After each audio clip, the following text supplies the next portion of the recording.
गुण और लक्षण में भी एक बार वैसे फर्क समझ लेना चाहिए। कई बार हम गुण और लक्षण में फर्क नहीं समझ सकते। तो अभी हम त्रिगुण पढ़ रहे हैं। गुण जो है जो उसका इन्नेट क्वालिटी है, जो उसके कारण प्रोड्यूस हो रहा है, वो नहीं, वो लक्षण होंगे। तो अभी हम सत्व रज तम को गुण जैसे पहचानेंगे। ये गुण है, ये लक्षण नहीं है। मेडिटेशन, ध्यान जो है उस उसका जन्म ही भारत में हुआ है। और यहाँ से जब वो हिंदुस्तान से जब वो जापानीज के पास गया, फिर वहाँ से ध्यान का झान बना, झान का वेस्ट में गया तो मेडिटेशन हो गया। उस बच्चे को अडॉप्ट कर लिया, उसको दुनिया के बेहतरीन गुरुओं से तालीम दी, जस्ट एज एन एक्सपेरिमेंट। तो वो बच्चा बाद में प्रोड्यूस हुआ एज जे कृष्णमूर्ति, हम उसको जानते हैं।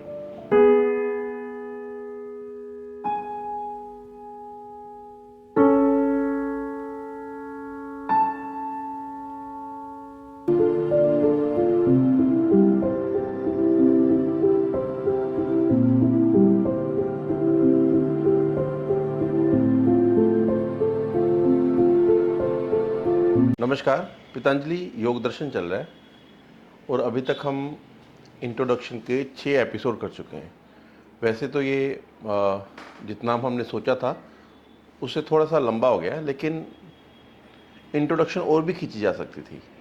लेकिन आज मैंने सोचा कि इसको यहीं पे ख़त्म करेंगे। कुछ भी अगर रहेगा, कोई ज़रूरी बात करनी है, वो हम आगे बात करते करते चलेंगे। लेकिन अभी हम इसके बाद जो हमारा मेन पार्ट है, जिसके ऊपर हम आधार नहीं, पतंजलि योग दर्शन को ही स्टडी करेंगे, तो नेक्स्ट हम उससे चलेंगे। ये आज का जो एपिसोड है ये आखिरी है शायद इंट्रोडक्शन में। कारण ये था कि इंट्रोडक्शन इसलिए बनाई थी हमने कि जब हम बात करेंगे तो जैसे मैंने पहले ही बोला था कि बहुत सारी चीज़ें होती हैं जो अगर हमें नहीं पता तो हम आगे समझा नहीं सकेंगे, क्योंकि ये दर्शन है, कथा नहीं है। तो उस कारण जो हमें लगा कि जैसे सत्व स्तंभ का कॉन्सेप्ट था या थोड़ा पंचकोश का कॉन्सेप्ट था, या फिर बेसिक चीज़ें हमें जैसे सांख्य दर्शन से निकला है ये, तो अब हम जो मुझे लगता है कि रह गया, हम उसके ऊपर बात करेंगे। पहली चीज़ तो ये कि सत्व स्तंभ के ऊपर हमने बात किया था, लेकिन बहुत कम बात किया था, शायद सिर्फ नाम ही बताया था। और सत्व स्तंभ पूरा अभी भी नहीं समझा सकते, लेकिन मैं थोड़ा सा उसको डिटेल में, डीप में जाऊंगा। फिर हम जब आगे बात करते रहेंगे तो सत्व स्तंभ को समझ लेंगे।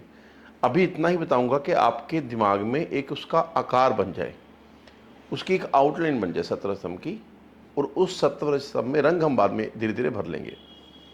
तो पहली जो चीज़ है सत्व स्तंभ में वो ये है कि 3 गुण हैं जो है तो प्रकृति के, लेकिन प्रकृति के अंदर जो भी आएगा सब में वो गुण आ गए। जैसे सत्व है वो है कामनेस का, प्योरिटी का और ठहराव का गुण। गुण और लक्षण में भी एक बार वैसे फर्क समझ लेना चाहिए। कई बार हम गुण और लक्षण में फर्क नहीं समझ सकते। जैसे कई बार कई जगह पे आत्मा के लक्षण लिखे होते हैं और कुछ लोग उसको आत्मा के गुण समझ लेते हैं। आत्मा तो निर्गुण है, आत्मा के गुण कैसे होंगे? लेकिन जैसे हमने अपने इंट्रोडक्शन में पीछे भी समझाया था कि आत्मा के लक्षण क्या हैं, कैसे पहचानेंगे कि इसमें ये जीव आत्मा है, इसमें आत्मा है, जो खा पी के बड़ा होगा, जो जो महसूस कर सके, ऐसे कुछ है। लेकिन वो गुण नहीं है, वो लक्षण है आत्मा के। लक्षण और गुण में ये फ़र्क है कि जैसे इस कमरे में लाइट है, तो लाइट का जो ये नेचर है कि किसी को विजिबल करवा दे, या किसी चीज़ के ऊपर पड़ेगी तो वो उसको दिखने लायक कर देगी, ये लाइट का गुण है। लेकिन उसका शैडो बन जाएगा, ये उसका लक्षण है। यहाँ कमरे के बाहर से कोई खिड़की को देखेगा तो उसको समझ आएगा ना, बाहर से देख के, कि अंदर लाइट चल रही है कि नहीं चल रही। हालांकि खिड़की को लिट करना, बाहर से पता लगे कि अंदर लाइट चल रही है कि नहीं चल रही, उस खिड़की को लिट अप करना रोशनी का गुण नहीं है, लेकिन रोशनी अंदर है, उसका ये लक्षण है। तो इसलिए कई बार, क्योंकि ये भी क्वेरी कई बार आ जाती है कि अगर ये हमने गुण पढ़ लिए आत्मा के या है, तो फिर आत्मा निर्गुण कैसे हुई? तो गुण है, लक्षण अलग है, गुण अलग है। तो अभी हम त्रिगुण पढ़ रहे हैं। गुण जो है, जो उसका इन्नेट क्वालिटी है, जो उसके कारण प्रोड्यूस हो रहा है, वो नहीं, वो लक्षण होंगे। तो अभी हम सत्व रज तम को गुण जैसे पहचानेंगे, ये गुण है, ये लक्षण नहीं है। तो गुण का मतलब है ये उसकी इन्नेट इटर्नल क्वालिटी है, ये उसकी क्वालिटी के कारण कोई बाई प्रोडक्ट प्रोड्यूस हो रहा है, वो नहीं है, वो लक्षण है। तो अब हम पहले समझ रहे हैं सत्व को। सत्व है जो sign of purity, sign of calmness. अगर कोई आदमी आपको देखने को लग रहा है कि ये इजी रहता है, शांत रहता है, अगर इसके साथ, जैसे जय कृष्ण मूर्ति के बारे में एक छोटा सा किस्सा मेरे को याद आ रहा है कि आपको शायद पता होगा उसके बारे में, ज़्यादा डिटेल में नहीं जाएंगे, लेकिन थोड़ा सा उसका बात करते करते बात कर लेंगे कि बाहर से, विदेश से, जर्मनी से शायद एक कपल आया था हिंदुस्तान में। वो थियोसॉफिस्ट थे। थियोसॉफी हमारे इंडियन कॉन्टेक्स्ट में शायद कुछ लोगों के लिए नया वर्ड हो। थियोलॉजी और थियोसॉफी। थियोलॉजी होता है स्टडी ऑफ डिवाइन और थियोसॉफी होता है द फिलोसफी रिगार्डिंग डिवाइन। बाहर जो है वो लोग इसको इस नाम से पढ़ते हैं। हमारे यहाँ पे धर्म के अंदर सब कुछ आया था, हम इसको इस तरह से डिवीज़न नहीं करते। लेकिन उनका पढ़ने का तरीका हमसे थोड़ा सा बेहतर है इस मामले में, उसको समझने का। हालांकि वो भावना उनको छूती है कि नहीं छूती वो अलग चीज़ है, लेकिन पढ़ने के मामले में, समझने के मामले में वो बहुत, आज की देखो कितनी, वैसे बात तो एक तरह से थोड़ी सी वो भी है कि योग जो है वो भारत का है और हमें बेच रहे हैं अमेरिका वाले। मेडिटेशन, ध्यान जो है उसका जन्म ही भारत में हुआ है। और यहाँ से जब वो हिंदुस्तान से जब वो जापानीज़ के पास गया, फिर वहाँ से ध्यान का झान बना, झान का वेस्ट में गया तो मेडिटेशन हो गया, तो वो अब हम रिसीव करें घूम के वापस मेडिटेशन। तो दिस इज़ द थिंग कि हमारी ही चीज़ हमें घुमा के बेची जा रही है। ये इसलिए हुआ कि हमारे पास थियोलॉजी और थियोसॉफी को हमने मिस कर दिया। इसलिए हम डिवाइन के रिगार्डिंग, हम डिवाइन का के साथ मोहब्बत तो कर सकते हैं। मोहब्बत भी किस तरह की है, वो सही में है या लालच है, वो बात करने का विषय है। लेकिन दिखते तो है कि हम उसको मोहब्बत करते हैं। और थियोलॉजी और theosophy, study of divine is theology and philosophy regarding the divine is theosophy. तो ये जो दो कॉन्सेप्ट हैं, थियोलॉजी और थियोसॉफी, ये हम ये इसके बारे में हम बात करें कि जब थियोसॉफिस्ट थे, एक कपल था, वो हिंदुस्तान में आया, तो उन्होंने नदी में नहाता एक बच्चा देखा। छोटा बच्चा था, काफ़ी गरीब परिवार का था। तो वो काफ़ी देर उस नदी के किनारे बैठ के उस बच्चे, छोटे बच्चे को ऑब्ज़र्व करते रहे। और वो उस बच्चे को कोई लड़ाई करे तो वो पलट के जवाब ना दे, वो शांत था काफ़ी, और वो किसी के झगड़ नहीं रहा, वो बहुत ज़्यादा डिस्ट्रैक्टेड नहीं था, अपने ही पानी में मस्त लगा था। और कुछ और भी लक्षण उन्होंने देखे होंगे। मैंने आइडिया दे दिया कि इस टाइप के कुछ लक्षण दे दी जो उनको लगता है कि ये सत्व के लक्षण हो सकते हैं। ये मैं सत्व अपनी तरफ से देख रहा हूँ, उनकी भाषा में इसको देखने का कुछ और तरीका होगा। तो उन्होंने उस बच्चे को अडॉप्ट कर लिया, उसको दुनिया के बेहतरीन गुरुओं से तालीम दी, जस्ट एज एन एक्सपेरिमेंट। तो वो बच्चा बाद में प्रोड्यूस हुआ एज जय कृष्णमूर्ति, हम उसको जानते हैं। जय कृष्णमूर्ति जो है उसको अडॉप्ट करने का भी क्या देखा होगा एक छोटे बच्चे में, तो उन्होंने गुण देखा।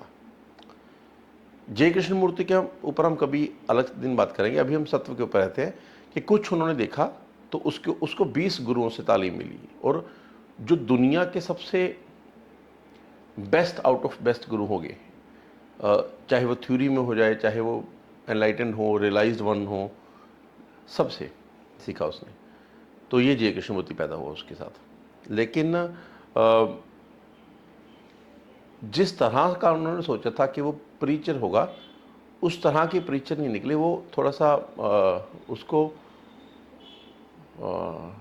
इंट्रोस्पेक्शन में रह गया ज़्यादा। कारण क्या हुआ था कि सत्व को, अपने आप को गरज के दिखाने के लिए रज रज चाहिए, रज उसमें कम था, रजस गुण जो है वो कम है। तो रजस गुण के ऊपर हम आते हैं। रजस गुण है जो वो प्रतीक है कलर का, या फिर जैसे शेर देखो या चीता देखो, तो ये रज गुण को समझने के लिए आपको इनको देखना चाहिए ध्यान से, कि जिस तरह से एक आगे बढ़ के एक मोटिवेशन रहती है। कुछ लोग देखेंगे आपने कि जो हर चीज़ के लिए बड़े एंथुजियास्टिक, बड़े मोटिवेशन, बड़ी बड़ी बातें करते हैं, अचीव भी कर लेते हैं वो, तो उनको लग्जरी पसंद रहती है।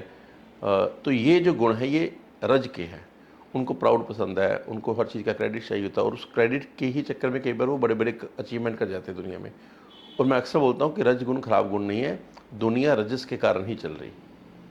अगर सभी सात्विक होंगे तो सड़क कौन बनाएगा? ये कैमरा जिससे हम शूट कर रहे हैं, तो इसकी किसने खोज की होगी?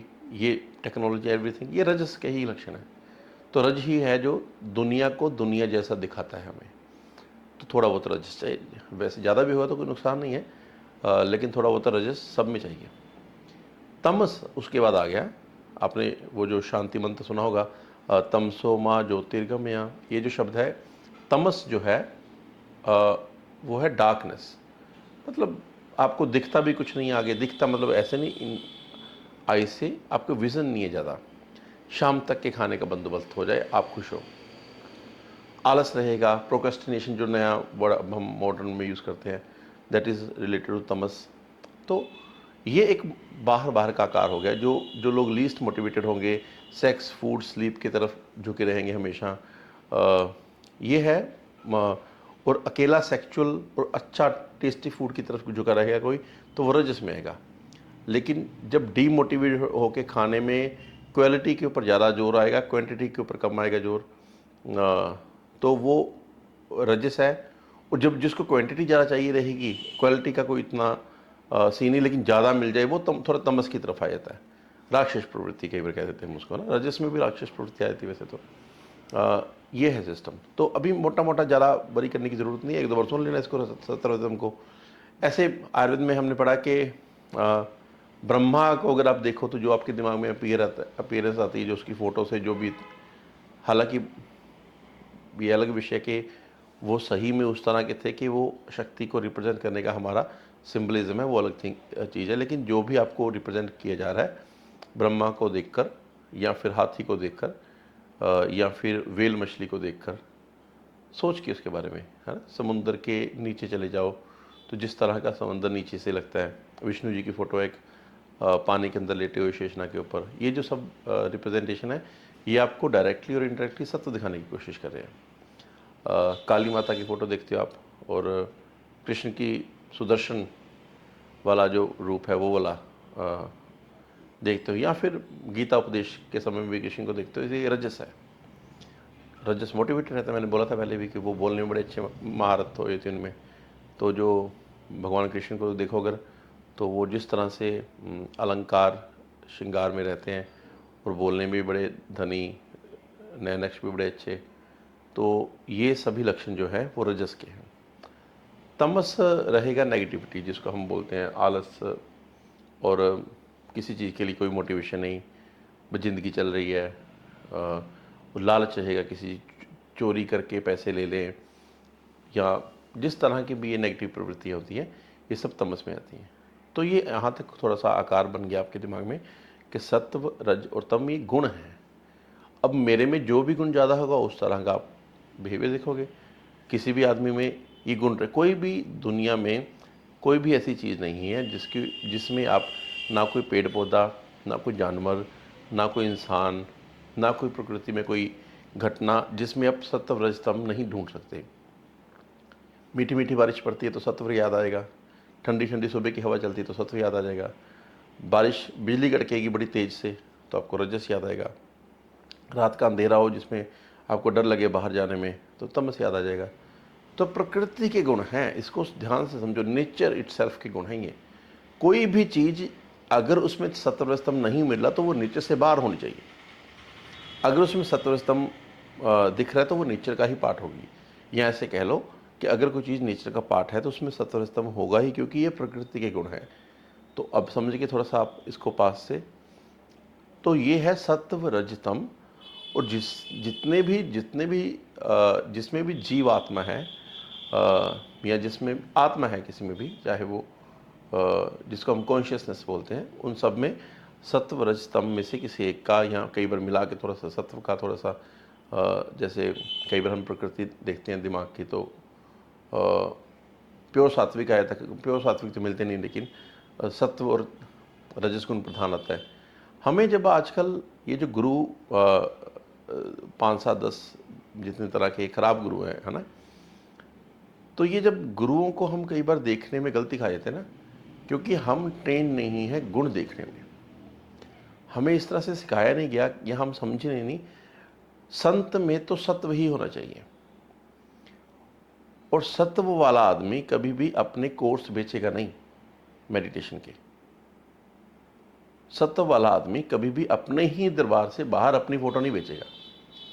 उसको अहंकार है, तो सत्व वाला आदमी जो है वो ये रजस में आ जाते हैं कि मेरे गुरु का जो आश्रम है वो बड़ा हो जाए, हमारे ज़्यादा से ज़्यादा फॉलोवर हो जाएं, हम रहने वाला हूँ मैं अमृतसर का, लेकिन मैं भंडारा करूँगा ऋषिकेश में जाके, सबको वहाँ बुलाऊँगा, वहाँ यहाँ आ जाओ। तो मैं तो पहुँच गया गाड़ी में, मेरे भगत पहुँच रहे बेचारे, है ना, बच्चों की फ़ीस नहीं दी जा रही, लेकिन वो किस तरह से गुरु का ये देंगे, फीस देंगे, वहाँ पे रहने की व्यवस्था करेंगे, और इस तरह से आपको वो सत्व और सादा जीवन सिखा रहे हैं। तो यहाँ से हम बात लेंगे आगे कि ये टेंडेंसी क्यों है हम में, क्योंकि इसको सिर्फ क्रिटिसाइज़ करके तो हम इसको ख़त्म नहीं करेंगे ना। क्योंकि जो लोग बिलीविंग में होंगे तो वो भागेंगे ये बात सुन के, अरे नहीं नहीं ये तो बात नहीं है। तो हम उसको ना कंडेम करने की कोशिश करेंगे, ना उसको एक्सेप्ट करने लायक है ही नहीं बात, तो क्या करेंगे एक्सेप्ट, लेकिन हम उसको समझने की कोशिश करेंगे। तो यहाँ पे 2 शब्द पैदा होते हैं, एक का नाम है ट्रस्ट और दूसरे का नाम है बिलीव, और ये आगे पतंजलि को समझने में भी ज़रूरत होगी। ट्रस्ट जो है और बिलीफ जो है, शायद आप में से बहुत सारे लोग सुनने में, जब मैं ये बोल रहा हूँ 2 शब्द, तो शायद आपको लग रहा हो कि ये एक ही जैसे शब्द हैं 2, मतलब एक ही रूट से है, लेकिन ट्रस्ट और बिलीफ दोनों बहुत अलग हैं एक दूसरे से। ट्रस्ट वो है जब आपको किसी के ऊपर इतना भरोसा है कि ये वैसे ही होगा, लेकिन आप रेडी भी हो उसको जांचने परखने के लिए। फॉर एग्ज़ाम्पल, मैं चाय का पतीला, एक उसमें पानी, दूध, पत्ती सब करके गैस के ऊपर रख दूँ, गैस चला दूँ। अब मुझे ट्रस्ट है इसके ऊपर कि बिलीफ है मेरा कि चाय बन जाएगी, क्योंकि it is evident, it is I am realised of this fact कि आग चल रही है नीचे और चाय बनेगी ही बनेगी, मुझे शंका नहीं है इसके ऊपर। तो यह है ट्रस्ट। और ट्रस्ट वाले आदमी में, फॉर एग्जाम्पल, ABC कोई गुरु है और मैं उसका फॉलोअर हूँ, लेट्स अज्यूम, लेकिन आप उस आइडिया के अगेंस्ट हो। तो अगर मैं बिलीवर हूँ, तो जैसे ही आप बात करनी शुरू करोगे तो मैं किसी तरह से भी इस बात को रद्द करने की कोशिश करूँगा, क्योंकि मेरे पास, मैंने जाना नहीं है, मैंने माना है, मुझे ट्रस्ट नहीं है, मुझे बिलीव है। लेकिन जो आदमी ट्रस्ट वाला होगा वो हमेशा ओपन रहेगा टू लिसन एवरी आर्गूमेंट जो भी आ जा रहा है, लेकिन ट्रस्ट वाला आदमी उस आर्गूमेंट को समझ के उसको जवाब दे सकता है, वो कभी भागेगा नहीं उस बात से। 90% लोग बिलीवर हैं, 99.99999% लोग बिलीवर हैं। ट्रस्ट हमें किसी पे भी नहीं है। जैसे फॉर एग्जांपल, मैं कई बार बोलता हूँ कि जब गुरबानी में एक शब्द आता है, कोई भी शब्द उठा लो, निरपो निर्वैर निकाल लो, ये एक शब्द है। अगर निरपो यानी कि फियरलेसनेस, निर्वैर, किसी के प्रति हेट्रेड भावना नहीं होना, अगर जिस दिन कोई आदमी इन 2 शब्दों को ही मान लेगा, ट्रस्ट करेगा, इन दोनों के ऊपर ट्रस्ट करेगा, बिलीव नहीं करेगा, ट्रस्ट करेगा, उस दिन दुनिया में कोई भी साइकोलॉजिकल डिसऑर्डर नहीं रहेगा। ये बात मैं साइकोलॉजी को जितना मेरे में कैपेसिटी है उस कैपेसिटी से देख के समझ के फिर बोल रहा हूँ कि साइकोलॉजिकल डिसऑर्डर्स जो हैं वो उसको नाम आप कितने भी फैंसी दे दो, लेकिन 90% जो साइकोलॉजिकल डिसऑर्डर्स हैं, it comes after the effect of either fear और एंगर। निरपो निर्वैर ये एक मंत्र, लेकिन हम क्या करते हैं, हमने इन शब्दों को मान लिया। हाँ सही लिखा है गुरबाणी में, लेकिन समझे नहीं, जाना नहीं, माना। जैसे मैं कई बार बोलता हूँ कि अगर लिखा है कर्ता पुरख कि करने वाला वही है, तो आप इतने हल्ले में क्यों हो? आपको इस बात की चिंता क्यों है?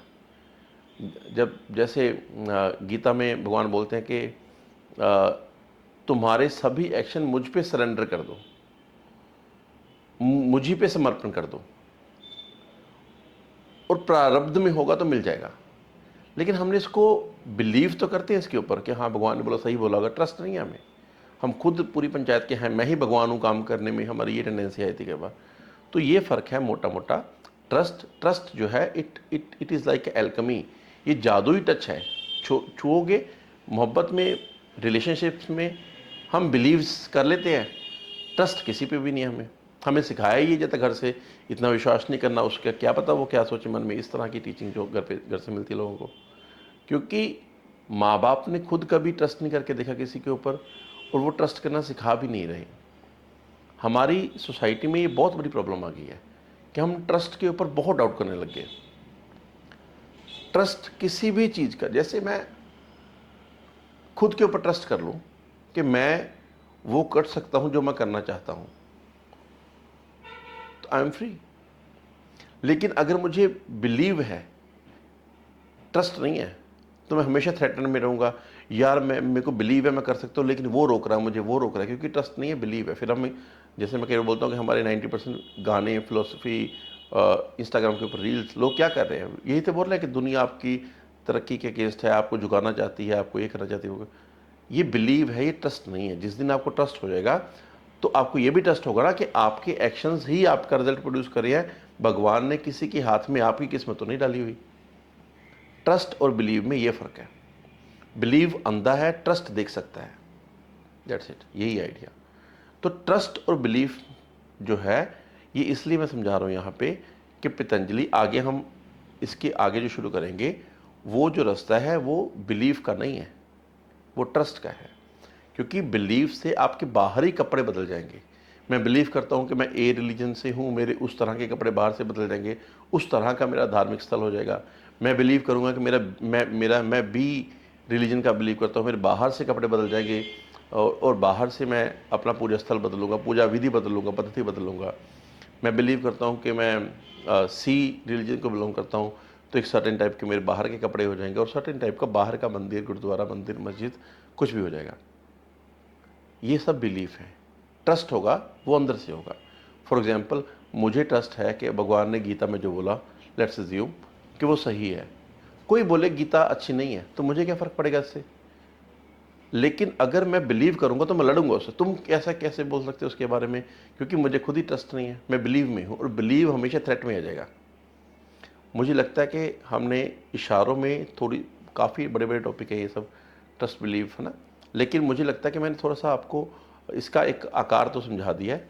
तो मेरा उद्देश्य इन टॉपिक को कवर करने का यही था, क्योंकि ये आखिरी वीडियो, हम वैसे तो हमने ना ज़्यादा पहले ही इंट्रोडक्शन काफ़ी लंबी खींची गई मेरी समझ से, तो अभी ये चाहे 10-20 एपिसोड और भी चले जाते तो भी कोई दिक्कत नहीं थी।